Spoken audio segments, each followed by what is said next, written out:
Welcome to the Behind the Art Inspiration podcast. In these special edition episodes of the Creative Lifebook interviews, I'll meet with the co authors of the book and discuss their creative life hacks.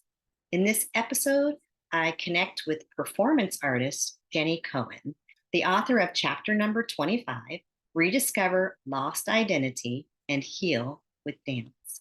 I'm your host, Caroline Karp, coming here, filming in from my Clearwater, Florida studio. The Creative Lifebook, as you see here, is full of reflections on the life of living a fully expressed life. And it's written by Jessica Hughes with a foreword by Dr. Joe Vitale. And other thought leaders, wellness experts, artists, and creatives. So, Jenny, how are you doing? You're filming in from Utah, and how are you today? I'm wonderful. Thank you so much for having me, Caroline. I'm so excited to meet your audience. Hello from Utah. I love your energy. That's like the first thing I noticed when we were I've seen you on social media, and you are like a ray of light, and always so upbeat and happy, and at least that's what I see. But we talked a little bit beforehand, and are you a dancer?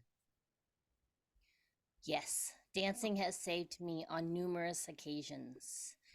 I discovered ballet when I was a very young child after having immigrated to the States from Taiwan at 6. About 8 or 9, closer to 10 is when I finally convinced my mother to let me take ballet classes.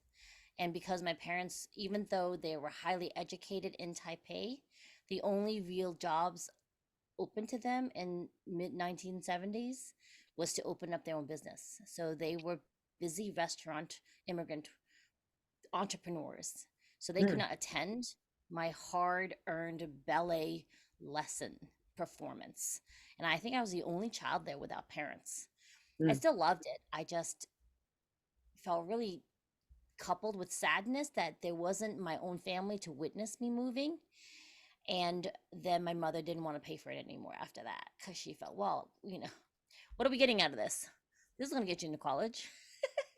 Right. So I was lucky enough to be able to elect modern dance and more ballet in high school. And I still remember Mrs. Levine, my amazing instructor that introduced to me the freedom of movement. And then I was able to take a class in college. I got to take a class with Deborah Messing. She was in one of my choreography classes at Brandeis University.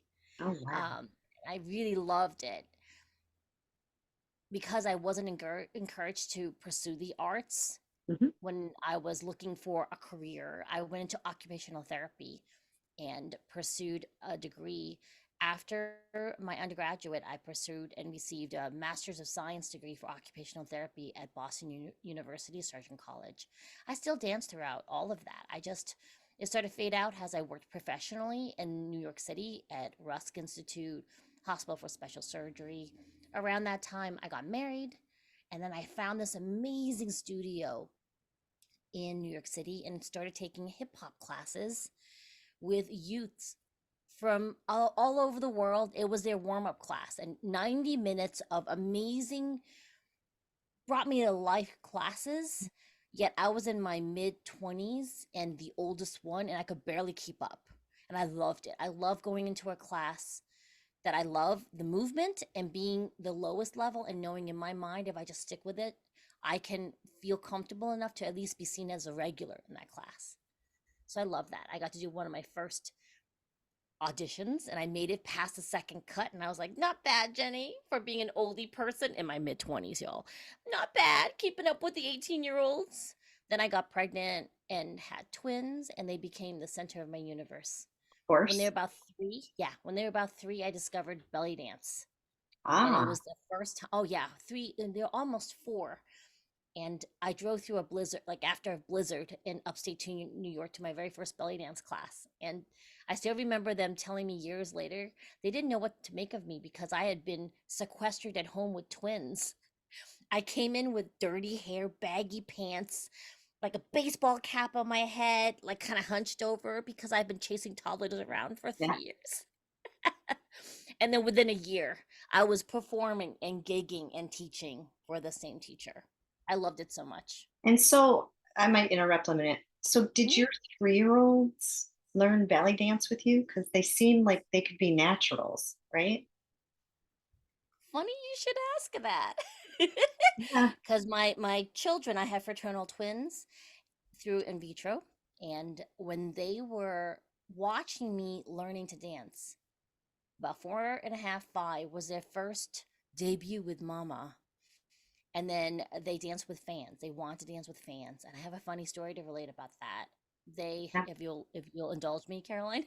Oh, yeah, sure. So it was a very informal dance event, and they wanted to dance, and they wanted to balance fans on their heads. Ah, Well, they were 4.5 at that point. There's no way they could balance fans, and I wanted to avoid a meltdown in performance mode. So I secretly hid a magnet and a little tie in their hair, and then I taped a piece of magnet to the fan. yeah, So they were dancing around how cute 4-year-olds are to yeah. some fun belly dance song that was a minute because I knew they wouldn't want to do it after a minute. And at the end of it, the grand finale was to make it look like they were balancing the fan on their head. And they would click the magnets, and ta-da! The room roared in applause. And then one of my children looked down and the fan was still on their head. It was so cute. Oh, how It fun. was so sweet. The following year, they did another duet. We did Aladdin and Princess Jasmine. Mm. The third year, we did a recital. I was teaching hip hop at a local studio. They had giant recitals every year. We did a show where one child did the finger symbols, one child did veil work. My husband played drums on his little stool. And then after that, my children retired. They're like, we're done, we're good. And they were probably 8 or 9 at that point, right? Yes, yes, they went on to pursue things like rhythmic gymnastics. They both went on to silver and gold medals at Junior Olympics. They Right. trained at Lake Placid Training Center, and now my son is a ballet major at the University of Utah. And my daughter, they both did competitive dance for quite a while. They were uncontested. They won every competition they competed in. They retired that. Mhm. And now my daughter is a martial artist and Oh, she wow. majors in animation. So I'll just let the cat out of the bag. Right before this, Jenny and I were talking about. I had this great idea of, well, I've painted with a musician who's composed music to my painting, and it was of sailboats. So you know how sailboats move in the wind. So I have the musician, the composer, the music, and I said I want to add the dancer, right? And she said, well, yes, she would, but then also her son. And can you just imagine the setup of, the music being composed, me painting, because when I paint, it is a movement. It is movement as I'm painting, and then actual movement of dancers. It would be it would be Phenomenal. so incredible. Oh, yeah. And for me, I would love a filming of that Yeah. process of Oh the, yeah. like a videographer chronicalizing, witnessing for everyone the amalgamation of you painting basically the energy of the dance and the music, and it's this give and take and this forming of this just five senses form of art is what I love about this Yes. idea. Yeah. Okay. So that was just a little something that we came up with. Now, what's really fun about this book is that I can turn to any chapter and I can turn to chapter 25, which is Jenny's chapter, and I can learn all about Jenny. And at the end, it tells about her and then a link to your link is Outside in Recovery. Tell us about Outside in Recovery. Is that the book I would behind love you? to. Mhm. Yeah. So Okay. back in January, I published my very first book called Outside in Recovery: Dancing My Way Back to Myself After Breast Cancer. Mm, Back in 2014, I was diagnosed with breast cancer right as I was about to launch and become a worldwide, globally recognized belly dance instructor, performer. I came home after doing a trip in Germany and I found a lump. Mm. And I went through 18 months of treatment, during which time I used dance to keep myself sane. There is an energetic exchange in any dance space, whether it's a social dance, a ballet class, any type of movement with music. And I use that as a way to replenish my energy in between chemotherapy, after radiation, during radiation, during surgery, after surgery. I actually went to an event 5 days after my surgery. What happened, what I did not realize, and it talks about this in the book, is when I came back and I thought I was okay after the healing, I started to use dance as a form of not connecting with the present world. It just became an escape, and I missed all the signs Mm. of my children being in distress. And when one of them came to me and said, I'm in trouble, like, I really need you to help me, I went into clinical mode, Caroline, and I went, no problem, I'm an OT. I got you. We'll set you up with therapy, lock up all the knives and all the sharp objects, watch you carefully, and we'll be fine. And not realizing I still wasn't present, Caroline. I did not realize they really, really were in trouble. My child was in danger. And 2 weeks afterwards, there was a very severe relapse that just shook me to my core. And I realized, you gotta stop. Like, stop now, or your child won't make it through this section. And my kids were the center of my universe. I asked for blessings and I got two miracles. And I had to really, because for me, right, for Jenny at that time, it's different now. Back then, it was this, oh, for me, I don't deserve to be stopped. Like, the world's going to be busy. I got to keep going, in case the train leaves me when it leaves the train station. And when my child was in so much danger, and I had to be like, whoa, no, no, no. If I'm not present for me, I can't see when my kids are in danger. So Mm. that shifted for me, and being that present. The book talks about, my chapter talks about that, ways to be present, because once I'm present, my intuition is wide awake. I can be busy with a client and know immediately when my husband or my kids need me, and whether it's a cute, I'm so sorry, I gotta go, or I can wait and finish and then address it after. Mhm. It's wonderful to be in this place now. In the past, I would be not present. I would either be fearful or ruminating about past traumas, or pre-planning for emergencies in the future. Mm. Interesting. So, in your chapter, you talk about being present, and you have a way to do that using your five senses, right? Yes, yes. Would you like to try that with me? Yes, I Okay, would. cool. Awesome. So, in terms of the five senses, I love to do this. I started doing this when I was walking my dogs. Then I kept falling off of the sidewalk because I was so into tuning into my five senses. So, I'm going to suggest that for your audience that may be listening in and or driving, just be sure you do this when you're stationary. Okay. The Yes, first thing you're gonna, because just gonna clarify, we're always multitasking, so I just want to make sure right. they put a pin in this to come back at another time to practice stationary, and then you can incorporate it in other things. That's the goal. First thing you're gonna do is tune into your sense of smell. I always have a cup of Earl Grey tea because there's bergamot oil, which is a natural antidepressant for me. So I Mm. love, my favorite taste is Earl Grey. My I do favorite like that. smell, right, is Earl Grey, Caroline. So some people, I've even had people tell me they love the taste of butter. So butter, whatever is your favorite taste, hold that in your mouth, smell that in your nose, and you're going to hear my voice speaking to you. That's your third sense. Also, in your space, you might have an air filter, the click clack of a pet's toenails, traffic going by your window, because mine just went by. Those three senses, hold on to those. Feel your feet on the floor if you're seating, your butt cheeks on your seat, the clothing on your body. We're both wearing glasses, glasses on your face. Last thing you're going to add in is your vision. We're usually very focused forward, and we're going to lift our gaze into what we call learning state, slightly above our screens, and softening the gaze, holding onto your smell, taste, hearing, and touch. Let your visual field expand out all the way out to the sides. And as you keep taking a breath, inhale 1, 2, 3, 4. You're going to feel as you exhale 4, 3, your visual field expanding all the way around so you can see all the way around you 360 degrees. Breathe in 1, 2, 3, 4, and exhale 4, 3, 2, 1. Beautiful. Holding on to all 5 of your senses.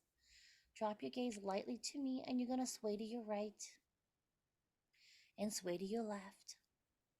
Keep taking your breath work. Inhale 1, 2, 3, 4, and exhale 4, 3, 2, 1. Beautiful. Come center for me. Come back to us. So that's one of the first few things that I would do with Nice. in my classes. We tend to forget to be in our bodies a lot. We go on automatic pilot, Mhm. and it's very essential you tune in has once a day, if not multiple times a day. I think the only one that I would have an issue with that I wouldn't necessarily always do is the taste one. Mm. You know what I mean? But it would have been nice had I known to have something near me that tasted really good and healthy.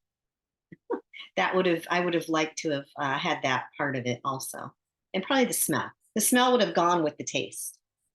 Yeah, yeah. And the point of the imagination is because your mind can, if you visualize it in your mind, it becomes a reality. A lot of Mm. athletes will train not physically doing it. In their mind, they'll envision doing it. My kids, when they were training for their nationals, Junior Olympics, we would literally, because in rhythmic, you are moving objects in the air and doing tumbling underneath, and your goal is to have that object drop in your hand, correct? Mm, yeah. Well, your body can't really do 10 hours of training. However, your mind can. And we Mm. would do a lot of visualization with my athletes. They would spend a good portion of every evening before bed, and or if they were hurt or straining a muscle and they had to rest, they would visualize doing every routine, having the apparatus going perfectly up in the air, dropping in their hand after they do the double somersault or the cartwheel or the walkover. And I think that I appreciate you bringing that up, because I have had people go, well, I don't have a cup of tea. Yes, if you envision your favorite smell, you could Hmm. do this anywhere. Otherwise, it becomes well, I don't have this, so I can't do this. And I Right. want you to feel empowered, like, oh, heck yeah, your mind's so powerful. And I was I thinking don't need peppermint. my tea. I can think about my tea immediately in my head and smell it in my nose. Yeah, I was thinking peppermint.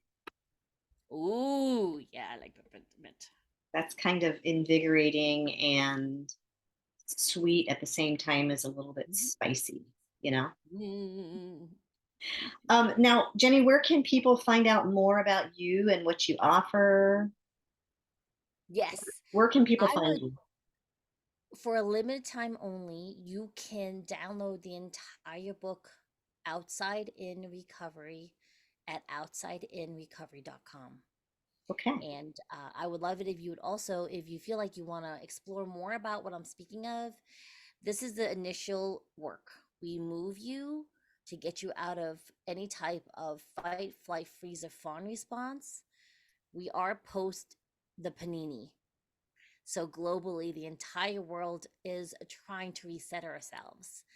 And I have a lot of people go, I've never had trauma. And I'm like, well, even as a child, we've had moments where we felt like we didn't have control, and we had to come up with some type of internal understanding of what that is, even if it meant that we put ourselves in a place where it becomes a block later on in adult life.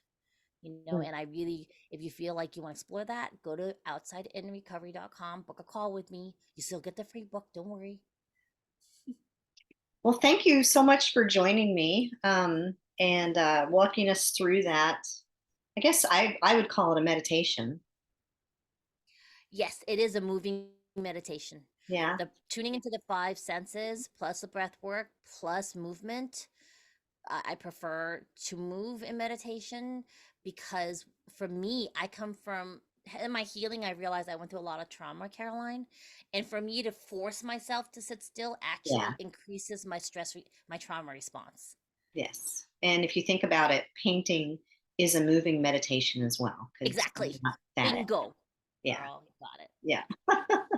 And thank you, everybody, for joining us and watching as I share my love of fun, connection, collaboration, and art. And being a facilitator of conversation, I invite people on, and the conversation flows from there. Please subscribe to my channel, either any kind of audio podcast or YouTube would be greatly appreciated. Um, we'll see you next time. Goodbye.